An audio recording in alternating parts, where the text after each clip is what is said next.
Hello, what's up？ 大家好，我是 Leon， 欢迎来到今天的 Keep Going。今天这一集呢，我们会介绍一位歌手，来自于美国，他有一首歌在美版抖音上有几亿次的使用量，到底他是谁呢 ？Please keep on watching. How's Josh? How's Josh? Josh is busy. Tell me about it. It's been crazy, man. This year has been. I mean, obviously, it was not what any of us were expecting, and for me, it was a huge transition to go from doing sessions and having a bunch of songwriters come through and writing songs for pitch and all that, and it's been a lot more working on projects and sort of finding the people and the countries and the companies that are still functioning and sort of going deeper in those projects. I see. So I'd say it's been a lot less variety than usual, which as an extrovert I miss. Yes.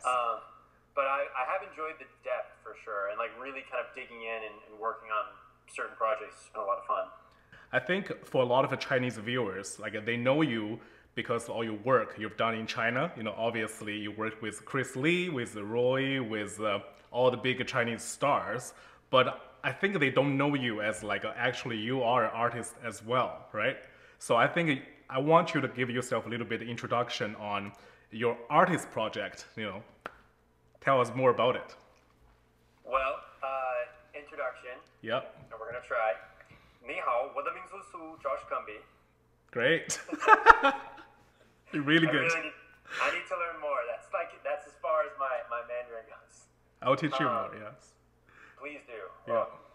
But the artist project has been a lot of fun for me because, you know, I have worked with so many amazing artists, and I just grew up wanting to make music, and I didn't really care, or be around music even. I didn't really care what capacity I was working in, as long as I was near music and being a part of it in some way, whether I was working in the business or, you know, whatever. So I got lucky enough to start working with other artists and DJs and performers and helping them write songs and produce and whatever.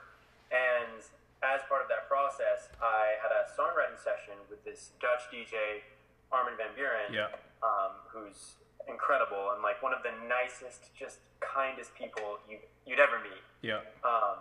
And we wrote a song together, and he's not a singer, so I sang it. Okay. And what had happened was he called me like 2 weeks later and said, "Hey, do you want to stay on the song? I like your voice on it." And we were like, "Okay, I guess why not?" Yeah. And they said, "Okay, cool. So you're gonna fly out to Italy. We're gonna shoot a music video. And then it's gonna come out, and it's gonna do all this." And every step of the way, I had no idea what was gonna happen. I was just enjoying the ride. Right. And so when the song finally came out, it ended up going #1 in the Netherlands, and it was on one of the highest radio songs like of the year there, and went double platinum. And when all that happened, I was like, okay, well, you know, I've always just wanted to be around music and make music, but it would be really stupid to waste this. So then for me, the artist project became a question of, most of my work is extremely collaborative, and I would write a song with at least one other person, if not 2 or maybe 3. We've all seen the credits on a lot of these songs. By the time they come out, they've got 9 people on them. Yes. And that's all fine and great, and that's a process, but I was curious, what would it be like for me just to make something from the heart and just produce it and write it alone? Yeah. You know? Yeah. And so that was kind of how the artist project started, and it wasn't about how do I, you know, make a song that supports this artist brand or fits into this marketing plan. It just was a question of, what can I make that makes me feel the most deeply? It's about yourself.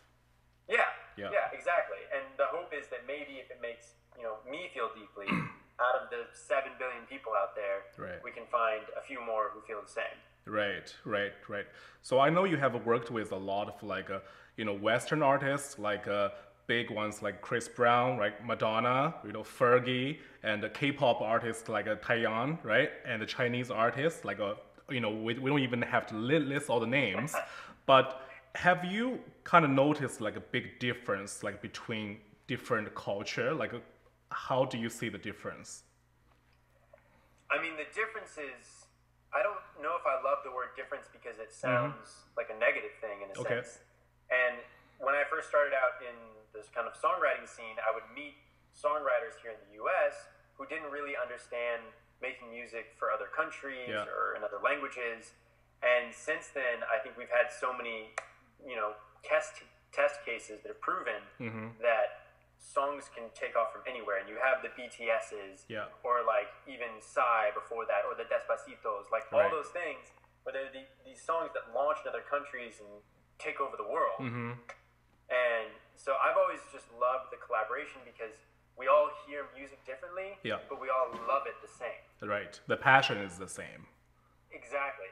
And it's so interesting to, you know, go to Beijing, get in a cab and hear what's playing on the radio, and think, okay, this is where the informed understanding of music comes from, what is being heard and what the culture is. And then what is the intersection of that viewpoint and what I grew up loving. That's right. Talking about Beijing, I still remember our last trip. You came to Beijing. We were doing that recording for Karry, right? Remember we went for dinner and you tried that numbing pepper. And you asked me, saying, what are we gonna do about it? And I said, just eat it. Like, we have that on our Instagram stories. All right, y'all. Pro tip: when you're eating in China, if you see this stuff, Leon, what do? Eat it. Don't eat it. This will numb your entire mouth. It was so funny. I still like every time I see it, because it's Sichuan peppers, right? Sichuan pepper, yes. Yep. Every time I see that on like a menu item, I'm like, I've had enough for one lifetime. Yeah. But, you know, I think it's a good example of, in a way, I think what's great about making music in so many different countries, bringing it back around, is you get to try things you wouldn't expect. Right. And much like the numbing pepper, sometimes it might be different than what you've experienced previously, but that new experience just enriches your life and enriches your art, you know? That's right. And you know, the song you made for Karry, you know, definitely that was his first English song released, you know, all his career. And you know, he's a huge star. Karry just came in with just so much like eagerness to work hard and so much humility and skill, and learning to sing in a language that isn't your mother tongue is so difficult. And I think he did a great job. So, but I want to go back to the question, like your artist project for a little bit more, because I know you are a producer, you are a songwriter, and now you are an artist yourself. And I feel like a different job like requires you different kind of course, skill set plus your personality. Like, how do you switch your mind between all those roles? You know, working with artists and being an artist. Like, how do you switch yourself? I mean, I think the biggest thing is, what am I supporting and what are the priorities? So when I'm working for another artist, my number one priority is making sure that they love what we're doing. Because ultimately, they have to live with it way more than I do. It's a credit on my roster, but for them, it's a song they have to sing live at every show for the next 10 years. So my number one concern is, are they satisfied with it? Does it fit the brand? And then right beneath that is, does my taste agree with everything that's happening here? Do I think everything is the best it could be? And making sure we're not compromising anything. And when I'm in the artist seat, the priorities, that top priority goes away because I don't have another brand support. So it just becomes a question of, do I think everything here is the best it can be? At least the best that I can make it. Got it. So how did you, like, I knew like you went to school in California, like music was your major, right? Like, if I remember correctly. And we get a lot of questions from like Chinese like students or fans. They always ask like, what's the best way to get into this kind of industry as a songwriter or whatever? Like, do you have any suggestions for them? I'll say with the school thing is always a great question, because people always ask, is it worth going to school? It's expensive. Should I pay for it? Should I not? And I went to USC and got a music business degree. So it was half in the music school with more like the contracts and management and copyright. And then half in the business school where we're doing marketing and accounting and finance. And I'll say, of all the music degrees, that would be what I would maybe recommend more than anything else, just because I found I would learn the creative completely on my own, because I was just obsessed. So I didn't need to go to a singing class or a music theory class or a how to use the computer DAW class because I would just stay up until 3 a.m. and do that. Yes. But you could never get me to be that obsessive over music contracts or copyright law, and those things have really helped me kind of in the long run of my career. Yeah. So I would say on the school front, that's my thought there. And then on just the overarching, how do you get into this? I mean, as cliche as it is, they say it's what? It's talent, hard work, and luck, right? Yeah. Are the three things. Yeah. And I don't know about the talent thing, where it comes from or how much you need or whatever. I think everybody has an inherent level. Yeah. The hard work, you have no excuse. Absolutely. And the luck is just, you kind of got to find the lightning, you know? Right. So during COVID lockdown, like what were you doing? Did you do anything? Like I know besides like you're trying to, dive deep for yourself or find yourself, like anything else interesting, like to keep yourself busy? Yeah, it's been a lot of kind of deeper projects. So I worked with my good friend Florian Picasso, who's a DJ out of France, and we produced a whole 10-minute live journey through electronic music that they ended up doing a 3D projection mapping on the Picasso house with. Oh wow! Which was just, it was so. I'll send you a link. It was really cool. Okay. So that was really fun to work on, and some other stuff there. And then I've been doing some stuff with a couple other DJs that are in the process. And I'm doing an album, my first Latin album, with this amazing artist named Techi. She's super talented. Yeah. So I'm doing that with Claudia Brandt, who's one of the most genius Latin songwriters, alive. She's amazing. So been doing all that and been working on more stuff. I work pretty closely with Disney. Oh, do you? Okay. Which is just a great joy because a lot of the times when you make music and it comes out on Spotify, it doesn't feel very tangible because it's just sound. Yeah. But when you do stuff for picture, then you see this whole production come together around your music. Yeah. You've got actors singing it, and it's in the script, and all these people are filming and shooting and editing and building this huge product around what you did. Yeah. And I've gotten to do a few things on the new High School Musical. Okay. And it's been a blast. Yeah. So that's very exciting. I'm super excited to see them all. Yeah. Awesome. I'll bug you with a link. Don't worry. Okay, sounds good. So a question from a fan. So they want to ask, like you work with so many Chinese artists, obviously, all the big ones. Like, is there a favorite?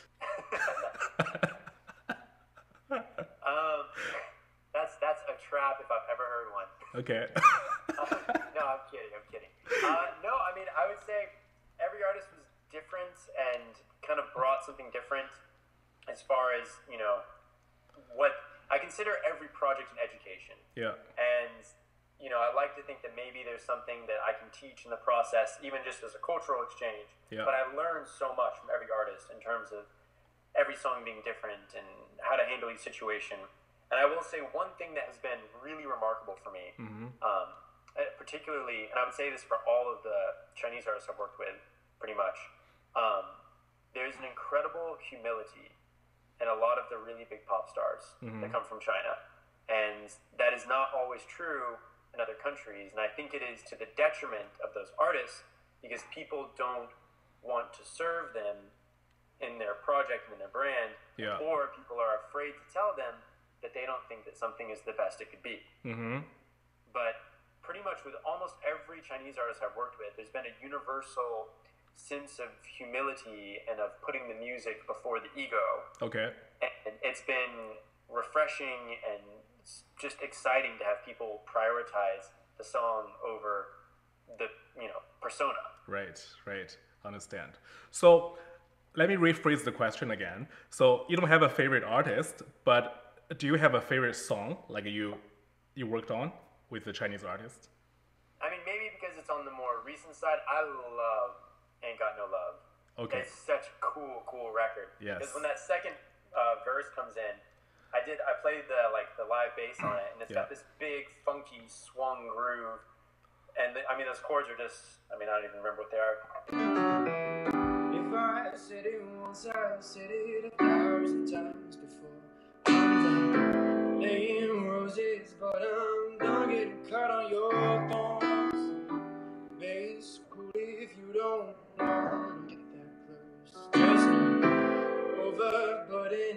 with fires and lies for sure. For so long I gave you so much I cried. And I'm just trying to put the pieces back. I ain't got no love. I ain't got no love, 'cause I spent it on myself. I've been spending it on myself. I ain't got no love. I ain't got no love. Don't wanna find nobody else. Just in case you couldn't tell, I'm so fine without you. But I don't mind if you're going through. Just as long as you're not catching feelings. 'Cause I ain't got no love. I ain't got no love. I ain't got no more love for you. Wow. Clearly, We I have not played that We in a need a while. 20,000 audience here listening to you sing. We need Oh my that. god, that'll be the day. Yeah, Josh, we need to bring you to China. You know, I wanted you to have a live performance and you can sing all the hit songs you made for the Chinese artists. I think people are gonna be like, wow, like you are the guy, you know? Because I feel a lot of times, like there are so many like behind the scene heroes and people don't know about, you know, and everybody's so talented. We need a platform, you know, to showcase them. And that's another reason we are having this conversation too, because I want us to be like non-judgmental. You know, we try to showcase the best of artists. You know, a lot of times they're being ignored or not being focused on. You know, that's why we're doing this. But you know what, your talent, your voice, everything. You know, I'm always your fan. You know that. You know, I support whatever you do. So The feeling is mutual on that, my friend. for all the work you have done, is there any one particular song you wish you kind of kept for yourself, not give it to anybody else? Whew. Okay, I mean, kind of. In the sense that maybe I don't wish I'd kept it for, no, it's just a different song. I don't know, it went a different way, which is fine too. And I mean, the people who worked on it are genius, but I did this song with Roses and Galantis called Girls on Boys. Okay. And the song started out as kind of like a stripped down, sort of acoustic, and it ended up going this direction, which is cool too, of like a more electronic kind of dance sort of thing. Yeah. Which is nice, but the song was originally this sort of ironic idea of like the things that we put ourselves through when our heart is broken to not feel like our heart is broken. And I felt like it was most true to itself in that sort of acoustic, soulful world. And I don't know, maybe one day I'll do a version just to do it. You should, definitely. So what inspires you like creatively? That's a great question. I try to make sure that things always feel true. And that doesn't mean that I have to go through everything that I'm writing about, because I would be an emotional disaster. Yeah. But I think it is important to have a couple touchstone memories that you relate to, and you say, when you're sitting with an artist and they're talking about, you know, when they lost their mom or something like that, something really tragic, and you go, okay, well, I haven't lost my mom, but that feeling reminds me of the feeling when I lost this relationship, or I lost this friend, or my grandpa, or whatever. You kind of find those commonalities. You find the common emotion between the events. Yeah. And then it becomes, okay, you're going to write about what happened with your mom, I'm going to write about what happened with my grandpa, and we're going to pull back the zoom lens just to the point where we could be talking about either. And when we get there, I think is when we really start to connect with people from around the world, you know? Yeah. Because of COVID, obviously the whole entertainment industry has changed. You know, we can't be physically together. You know, everybody's in their isolation. So what do you think we will become, like in terms of the entertainment? Like, what do you see in the future? It's funny. I've been thinking a lot about this, and I've been studying what happened with the Spanish flu, because I think it's a good comparison. It was a couple years. Yeah. And, you know, same thing. Everybody wearing masks and quarantined, and a lot of, you know, doom and sort of despair, and people went crazy. Right. After the Spanish flu, everybody was out at the club dancing and at concerts, and it was like this whiplash effect where they were so compressed and so stressed out, and they're came this fresh chance to live for the second time, and the world just exploded. Right. In color, you know, it was the Roaring 20s. Yeah. And my gut feels like we're going to come out with a vengeance in terms of savoring the things that we, you know, maybe didn't go to as many concerts before. Yes. Because we thought we had our whole lives to go to concerts. Right. Yeah. And now something has proven, hey, this can get taken away. Right. Just and like that. As a result, yeah. Yeah. And so we will cherish it. And I know you released 3 singles this year so far, right? Like from Japan, am I right? Like yeah. So your 3 singles, Song of Your Name, Brave Enough, and Words Missing, right? Those 3 songs. Which one is your favorite? Can you pick one? They're all so different, and they all kind of do so much. Yeah. Every song to me is a little bit of like a wandering slightly down the path of a different genre. Yeah. And for Sound of Your Name, it was Foot in the Water. Foot in the Water, yes.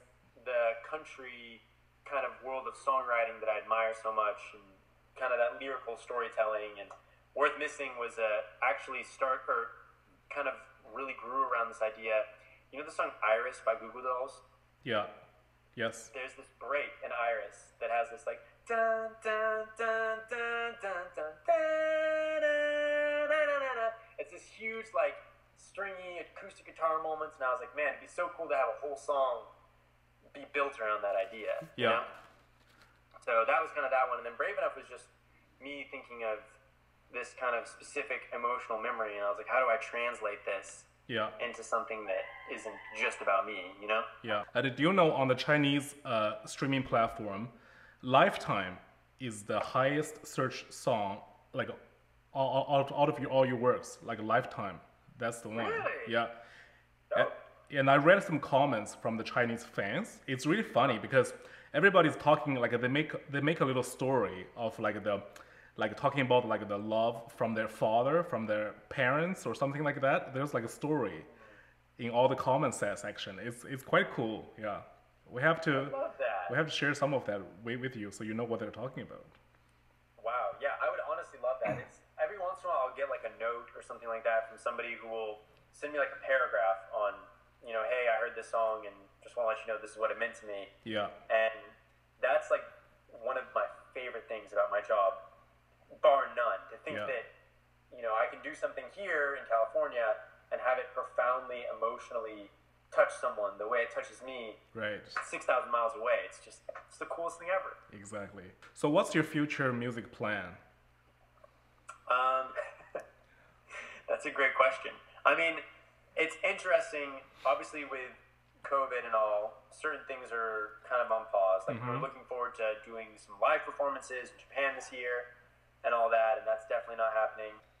So it's really kind of about the music and the studio and the parallel tracks of supporting other kind of projects and working with artists, because that enriches me as a creative. Yeah. And then creating sort of on my own. We need some music to heal the world, right? Pretty much, because we've been through a lot. 2020 is a crazy year. So do you have anything to say to all the Chinese fans, whoever is watching this video? I'll say that the artists that you listen to and the people who are part of the music that you listen to, you mean more to them than you could ever know. And it might be hard to believe that one stream matters, or that one comment on a song, or that one like, or whatever it is. It's hard to not feel like you're shouting into the void. But those things, and I know lots of other artists feel the same, you look at those things, especially, and you find yourself looking at those things when you hit these moments of like frustration and not knowing, you know, why do I keep banging my head against this song? It's not happening. And you read those comments and see those numbers, whatever, and all those things that are people reacting and responding to it and sitting in the studio with you effectively. And it's the most motivating thing ever. So I would say to everyone watching, it does really, really matter. Artists watch, they listen, and it fuels everything that they do. So just know that you matter. Right.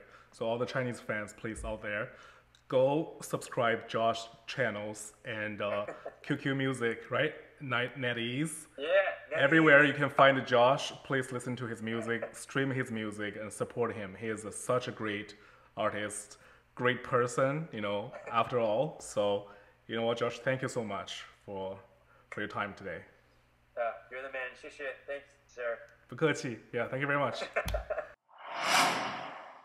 Thanks for watching. 如果你喜欢我们的内容的话，请点赞、分享、加关注。See you next time and keep going.